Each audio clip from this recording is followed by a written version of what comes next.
আমি তো বলেছি আজকে যাব। আমাকে কি আটকাবে? রাম ভক্তকে কেউ আটকাতে পারে? রাম ভক্তকে কেউ হনুমানকে কেউ আটকাতে পেরেছিল? তাতে লঙ্কা দহন হয়েছিল, আমাকে আটকাক লঙ্কা দহন হবে? মমতা ব্যানার্জি এই লঙ্কাটা দহন হনুমানই করেছিল। রাম ভক্ত अरे लंका दहन माने बुझते पारछो ना? लंका दहन सोना का लंका जल गया था। राम भक्त हनुमान को একাই করে দিয়েছিলেন। এই লঙ্কা দহন আমি করব, চিন্তা করার কোনো ব্যাপার নেই। কোন পথে হবে সেটা তখন অন্য পথ ছিল, এখন অন্য পথ আছে। পথে তো চেঞ্জ হয়েছে।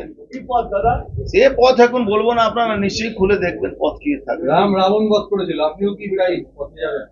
দেখুন, রাম রাবণের বধ করেছিল, হনুমানের সব থেকে বড় ভূমিকা ছিল। আমরা তো হনুমান, রামের হনুমান, আমরা যা করার আছে আমরা ঠিক করবো।